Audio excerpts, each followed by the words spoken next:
மூன்றாவது தசகம். சாந்திரானந்தாராகம்.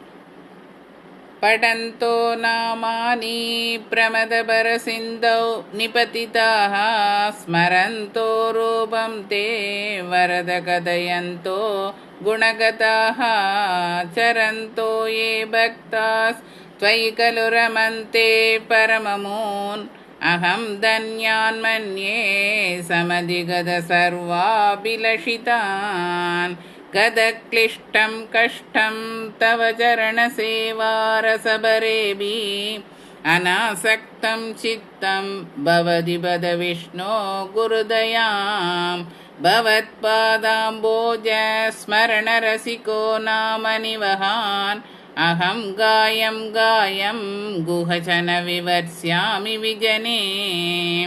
कृपा ते जाता चेत् किमिव न हि लभ्यं धनुभृतां मदीयक्लेशौघप्रशमनदशा नाम कियती न के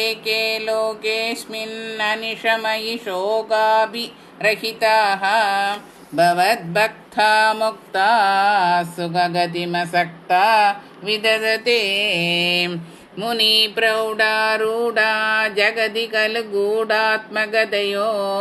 भवत्पादाम्बोजस्मरणविरुजो नारदमुखाः चरन्दीशस्वैरं सततपरिनिर्बाधपरचेत् सदानन्दाद्वैतप्रसरपरिमग्ना किमपरम्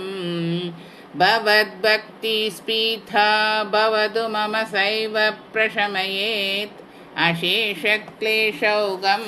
न खलु हृदि सन्देहकणिका न चेत्व्यासस्योक्तिस्तव च वचनं नैगमवचो भवेन्मिथ्यारत्या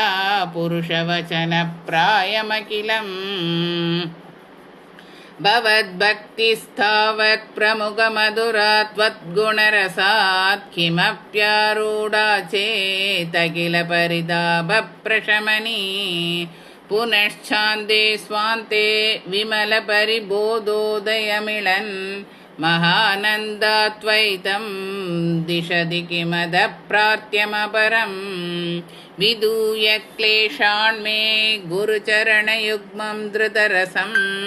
भवक्षेत्रप्राप्तौ करमपि च ते पूजनविधौ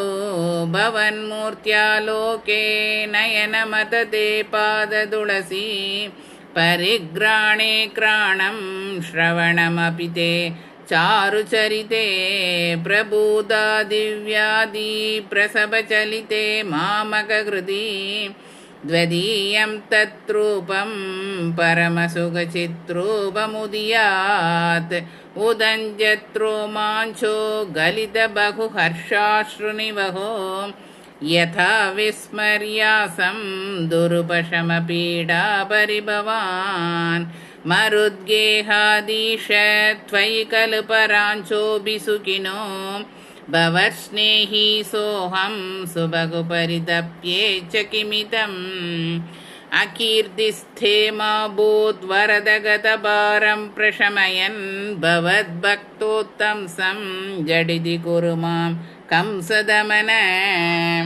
किमुक्तैर्भूयोऽभेस्तव हि करुणा यावदुदीयात् अहं तावद्देव प्रहितविविधार्थप्रलभितः पुरक्लिप्ते पादे वरद तव नेक्ष्यामि दिवसान् यदा शक्ति व्यक्तं नदिनुदिनिषेवा विरचयन्। श्रीहरये नमः।